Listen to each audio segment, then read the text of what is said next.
하나님 말씀 사도행전 2장 말씀 보겠습니다.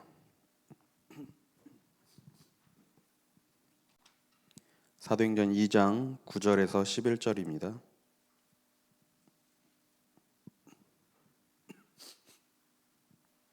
사도행전 2장 9절로 11절을 읽겠습니다. 우리는 바데인과 메데인과 엘람인과 또 메소보다미아, 유대와 갑바도기와 본도와 아시아, 부르기아와 밤빌리아, 애굽과 및 구레네에 가까운 리비아 여러 지방에 사는 사람들과 로마로부터 온 나그네 곧 유대인과 유대교에 들어온 사람들과 그레데인과 아라비아인들이라 우리가 다 우리의 각 언어로 하나님의 큰 일을 말함을 듣는도다 하고. 아멘. 하나님께서 우리 하나님의 자녀들에게 귀한 사명을 맡기셨습니다. 우리 이번 주에 주신 말씀처럼 예수님께서는 성경대로 이 땅에 오셨고 성경에 예언된 대로 고난 받으시고 성경에 예언된 대로 죽으셨습니다. 그리고 성경에 예언된 대로 부활하신 줄 믿습니다. 예수님께서 이 땅에 오셔서 십자가에서 죽으시고 부활하셨는데 부활하신 이후 본격적으로 전도운동이 시작되고 세계복음화가 시작되었습니다. 이 기점이 나뉘는 게 이제 사도행전 말씀입니다. 사도행전은 누가라는 의사가 기록한 편지입니다. 그래서 사도행전 1장 1절에 보면 데오빌로여 내가 먼저 쓴 글에는 무릇 예수께서 행하시며 가르치기를 시작하신 부터라고 이렇게 기록하고 있죠. 데오빌로여 내가 먼저 쓴 글에는, 이 말은 누가복음을 의미합니다. 먼저 쓴 글은 누가복음을 말하는 거죠. 누가복음에 누가가 예수님이 그리스도라는 사실을 기록했습니다. 그래서 데오빌로에게 다시 한번 이것을 상기시키는 거죠. 그리고 사도행전 1장 3절에 누가가 기록했습니다. 예수님께서 부활하셔서 제자들에게 나타나셔서 감람산에서 40일 동안 하나님 나라의 일에 대해서 설명하셨다고 이렇게 기록하고 있죠. 제자들에게 앞으로 미래에 일어날 일들과 개인에게 해야 될 일들, 미션들을 주신 것이죠. 그리고 사도행전 1장 8절에 오직 성령이 너희에게 임하시면 너희가 권능을 받고 예루살렘과 온 유대와 사마리아와 땅끝까지 이르러 내 증인이 되리라 말씀하셨습니다.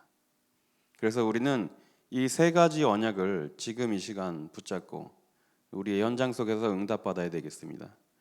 우리가 계속해서 붙잡고 나가야 될 언약이 뭐냐? 사도행전 1장 1절에 누가가 설명한 대로 예수님이 그리스도란 언약입니다. 예수님이 그리스도란 말은 엄청난 의미가 담겨 있습니다. 하나님께서 구약시대 때 계속해서 약속하신 그 메시아가 바로 예수님이란 뜻입니다. 예수님이 그리스도란 뜻은 모든 인간이 해결할 수 없는 죄 문제, 사단의 문제, 하나님을 떠난 문제를 해결할 수 있는 그분이 바로 예수님이란 고백입니다. 인간이 해결할 수 없는 이 세 가지 문제는 오직 그리스도만이 해결할 수 있는데 그 그리스도가 바로 예수님이라는 고백입니다. 그리스도는 기름 부음 받은 자라는 뜻으로 왕, 선지자, 제사장의 역할을 감당하는 사람을 그리스도라고 합니다. 그래서 오직 예수님만이 그리스도로 이 땅에 오셨고 그리스도의 사역을 감당하셨습니다. 그렇기 때문에 우리는 오직 예수라고 하는 겁니다. 다른 종교인들은 여러 가지 이야기를 합니다. 같이 가자, 함께 가자. 너는 이쪽 길로 올라가고 나는 이쪽 길로 올라갈게. 어쨌든 정상에서 다 만나는 거 아니냐라고 이렇게 얘기를 합니다. 그래서 WCC 같은 걸 만들어서 종교 통합 운동을 하고 함께 가자 이런 걸 가지고 움직이고 있어요. 그래서 총회를 열어서 무속인들, 스님들, 신부들, 목사님들이 모여서 같이 예배라고 할 수도 없겠죠. 무속인이 나와서 구슬하고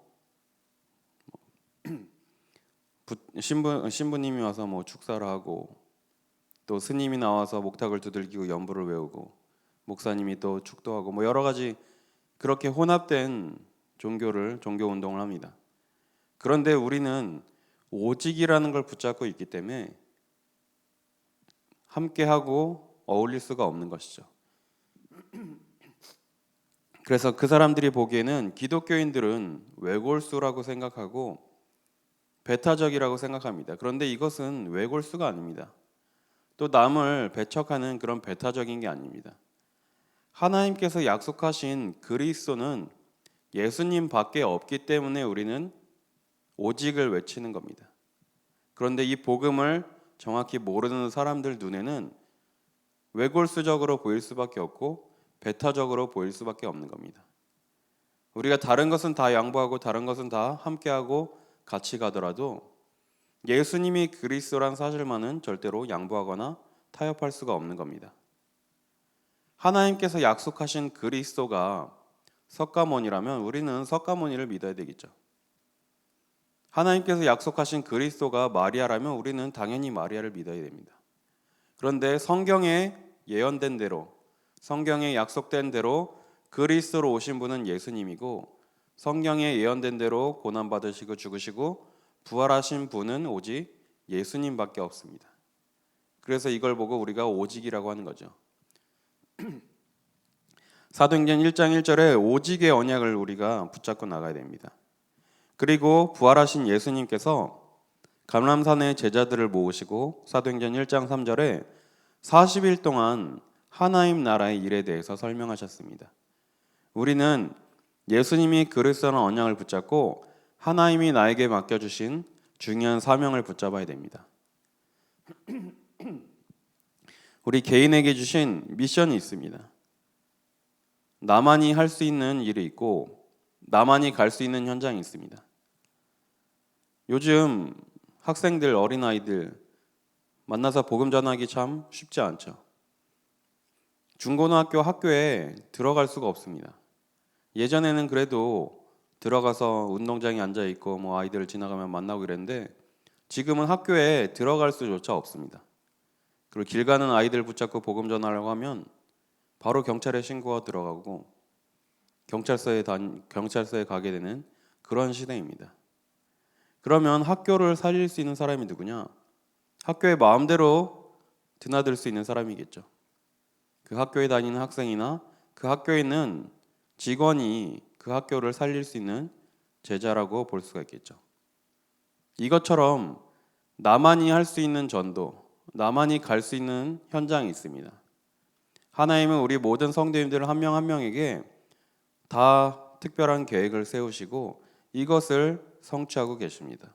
그래서 우리는 오직이란 언약을 붙잡고 예수님이 제자들에게 미션을 주신 것처럼 나에게 주신 사명, 나에게 주신 미션을 붙잡고 가야 될 줄 믿습니다. 그리고 이 일을 감당하기 위해서 우리의 힘으로, 우리의 능력으로 할 수 없기 때문에 사도행전 1장 8절에 분명히 약속하셨습니다. 내가 성령을 보내주겠다. 내가 올라가면, 하늘로 가면 성령을 보내겠다. 그런데 이 성령이 너희에게 임하시면 너희가 권능을 받게 될 것이다. 이 권능을 받고 나서야 세계복음화 할 수 있는 증인이 되고 주역이 될 것이라고 약속하신 것입니다. 우리도 마찬가지로 내 힘으로, 내 능력으로는 내 주변에 있는 한 사람도 살릴 수 없습니다. 하나님이 주신 능력을 힘입을 때 우리가 주변에 있는 많은 사람들을 건져내고 살릴 수 있을 줄 믿습니다. 그래서 우리는 이 언약을 붙잡고 오로지 기도 속으로 들어가는 겁니다.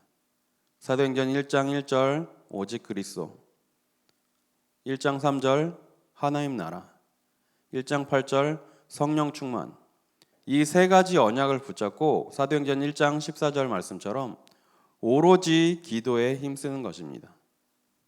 사도행전 1장 14절에 보면 여자들과 예수의 어머니 마리아와 예수의 아우들과 그 사도들이 모여서 마가의 다락방에 모여서 마음을 같이하여 오로지 기도에 힘썼다고 이렇게 기록하고 있습니다. 이들이 다른 것을 놓고 기도한 게 아닙니다. 예수님께서 약속하신 그 성령 충만을 놓고 기다리며 기도한 것이죠.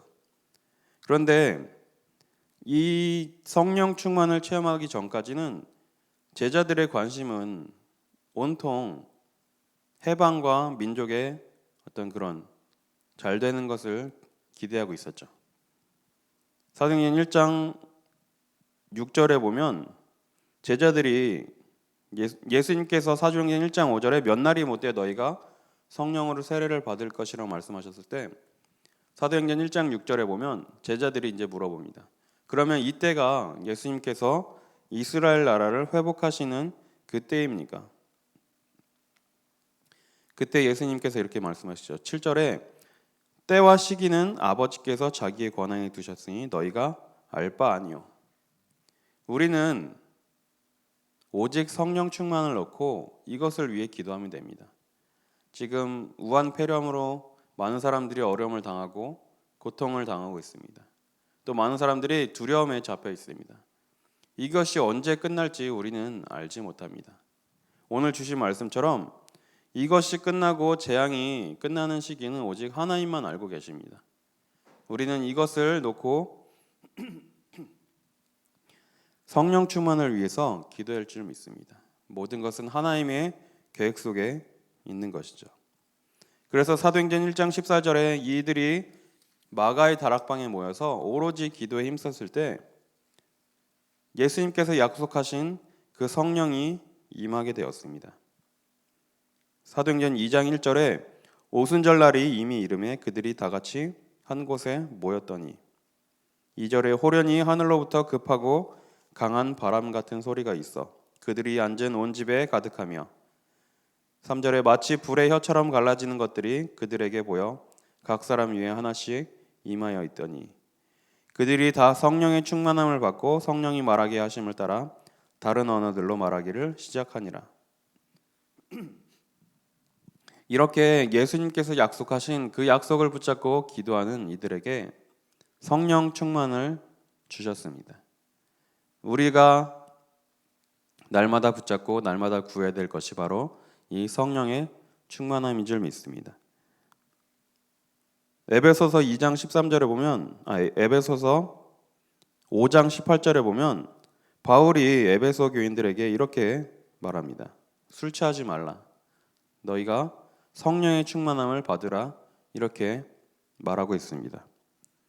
사도행전 2장 13절에 보니까 아까 사도행전 2장에 그 성령 충만을 받은 자들이 바람과 같은 불 같은 성령이 임하는 것을 확인했죠. 그래서 2장 13절에 보면 어떤 이들이 조롱하여 이르되 때 이들이 새 술에 취하였다 하더라. 겉모양으로 봐서는 술 취한 것과 비슷한 그런 증상이 나타난 것 같습니다. 얼굴이 빨개지고 그런 증상이 나타나겠죠. 그래서 성령 충만과 술 취함과 이렇게 바울은 대구를 시켜서 말한 것입니다. 너희가 하나님 자녀 되기 전에는 술 취함과 그런 세상의 것들로 행복을 누리고 만족했지만 너희는 이제 하나님의 자녀가 되었기 때문에 그것을 안 해도 충분히 행복할 수 있다. 그러면서 바울이 술 취하지 말고 성령의 충만함을 받으라고 당부한 것이죠. 그래서 우리는 붙잡고 구해야 될 것이 바로 이 성령 충만인 것입니다. 사도행전에 보면 이제 베드로라는 사도가 나오죠. 베드로라는 사도는 너무나 유명해서 우리가 잘 알고 있죠. 예수님의 수제자라고 이렇게 얘기를 하고 천주교에서는 베드로가 마태복음 16장에 그 고백을 했던 이걸 가지고 베드로를 초대 교황으로 이렇게 추대합니다. 그래서 교황권의 시작을 이 마태복음 16장으로 보죠. 그래서 여기 베드로 병원 가보면 베드로 동상이 크게 서 있죠. 그리고 이렇게 열쇠를 크게 들고 있는데 이 베드로라는 사람도 마찬가지로 성령 충만을 체험하기 전과 성령 충만을 체험한 후 완전히 인생이 바뀌게 되었습니다. 참 성격이 다양한 성격을 가지고 있었던 것 같아요. 마태복음 16장에 베드로가 예수님이 그리스도라는 고백을 하게 됩니다. 그랬을 때 예수님께서 이제 베드로에게 많은 축복을 하시죠. 그때 그 베드로가 고백을 하고 나서 예수님께서 이제 제자들이 나를 그리스도로 깨달았구나, 이제 조금씩 설명해도 되겠구나 싶어서 마태복음 16장 후반절에 보면 내가 이제 잡혀가서 고난을 받고 죽임을 당할 거다, 십자가를 져야 될 거다라고 말씀하시죠. 그랬더니 베드로가 바로 뛰어나서 뭐라고 얘기하냐, 절대로 주님께 이런 일이 벌어지지 않도록 내가 맡겠습니다라고 그렇게 얘기를 합니다. 그래서 예수님이 그 베드로를 보고 사탄아 뒤로 물러가라 이렇게 말씀하시죠. 그 예수님의 말씀은 베드로에게 말씀하신 것이라기보단 베드로를 통해서 그리스도의 사역을 막으려는 그 사탄에게 하신 말씀이라고 볼 수 있겠죠. 이것처럼 예수님이 그리스도란 고백을 해놓고도 또 복음을 제대로 이해 못하는 이런 모습을 보이기도 합니다. 그리고 마태복음 17장에 보면 예수님께서 베드로를 포함한 제자 3명을 변화산에 데리고 가셨는데 그때 제자들이 환상을 보게 되죠. 모세와 엘리야와 예수님이 나타납니다. 그러니까 바로 베드로가 또 신나서 예수님, 우리 여기다가 초막셋을 짓고 영원히 여기서 삽시다. 그때 모세도 사라지고 엘리야도 사라지고 오직 예수만 남았더라 이렇게 기록하고 있죠. 베드로는 이렇게 성격도 급하고 또 좀 다혈질인 것 같기도 하고, 그런데 또 나중에 예수님이 십자가를 지시고 고난을 받으시게 되니까 제자였던 것을 부인하게 되죠. 예수님을 모른다고 3번이나 부인합니다. 어떤 소녀가 가서 당신 예수님하고 같이 다녔던 사람 아닙니까? 그랬더니 베드로가 예수님을 저주하고 3번이나 부인했다고 말씀은 기록하고 있습니다. 그래서 나중에 닭이 울고 나서 예수님이 말씀하신 너는 3번 나를 부인할 거다 말씀하신 그 말씀이 생각나서 목 놓아 울었다라는 그런 말씀을 우리가 확인했죠. 그리고 베드로는 예수님이 잡혀가시고 죽으신 후에 다시 옛날로 갈릴리 어부로 돌아가게 됩니다. 이것처럼 베드로의 성격이 참 다양했던 것 같아요. 다혈질이기도 하고 급하기도 하고 또 소심하기도 하고, 그런 베드로가 예수님을 만나고 부활하신 예수님을 만나고 이 성령 충만을 체험했습니다. 오늘 읽은 우리 사도행전 2장에 이 자리에 베드로도 있었죠. 성령 충만을 체험하는 베드로가 완전히 전도자로 바뀌게 됩니다. 그래서 사도행전 3장에 보면 이제 성령 충만한 베드로가 가서 많은 사람들에게 복음을 전하기 시작하는데, 사도행전 3장에 보면 성전 미문에 앉은 안진뱅이가 나오죠. 그런데 베드로가 이 안진뱅이를 보고 담대하게 예수 그리스도의 이름을 증거합니다. 나사렛 예수의 이름으로 일어나 걸으라. 이렇게 담대한 믿음을 가지고 많은 능력을 행하는 베드로가 됩니다. 그리고 이 안진뱅이를 일으킨 사건으로 인해서 종교 재판에 끌려가서 법정에 서서 재판을 받게 되는데, 그 시대의 가장 권력자들 앞에서 사도행전 4장 12절 이 고백을 하게 됩니다. 다른 이로서는 구원을 얻을 수 없나니 천하 사람 중에 구원을 얻을 만한 다른 이름을 우리에게 주신 적이 없다. 말 한 번 잘못하고 까딱하면 죽을 수 있는 이 위기 속에서 담대하게 오직 예수 그리스도 외에는 구원의 길이 없다라고 선포하는 베드로가 됩니다.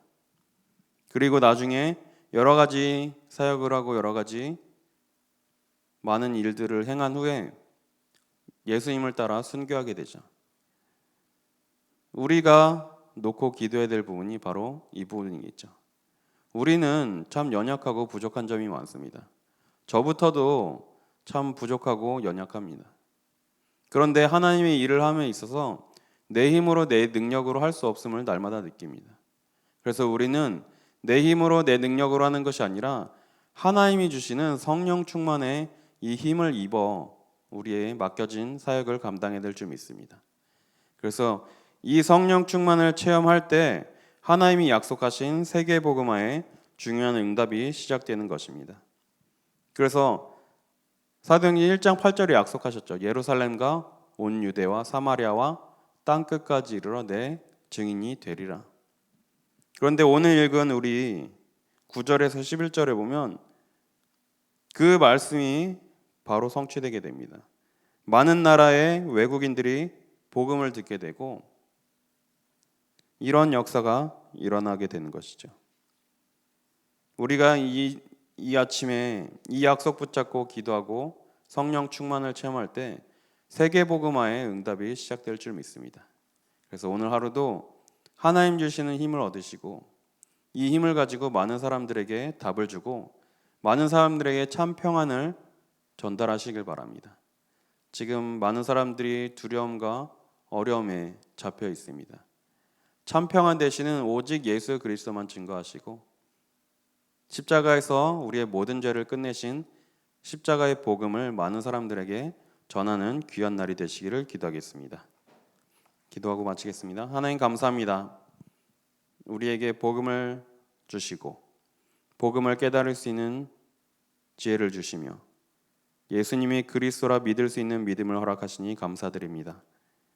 예수 그리스도의 부활이 나의 참된 신앙이 되게 하여 주옵소서. 한 주간도 이 부활을 마음껏 누리며 이 안에서 참된 평안을 누리게 하여 주옵소서.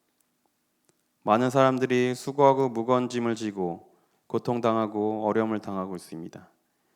오직 예수 그리스도만이 이 문제를 해결할 수 있으며 오직 예수 그리스도만이 하나님 만나는 길 되신다는 이 복음으로 많은 사람들을 살리는 일에 귀하게 헌신하게 하여 주옵소서. 성령 충만을 허락하여 주옵소서. 성령 충만을 받을 때 세계 복음화의 귀한 응답이 시작될 줄 믿습니다. 이제는 우리 주 예수 그리스도의 은혜와 하나님의 사랑하심과 성령님의 내주인도 역사 교통 충만케 하심이 예수 그리스도의 부활 신앙을 가지고 많은 사람들을 살리기 위하여 현장으로 나아가는 우리 귀한 성도님들 위해 또 우리 늘 좋은 교회 위에 지금으로부터 영원까지 항상 함께 있을지어다. 아멘.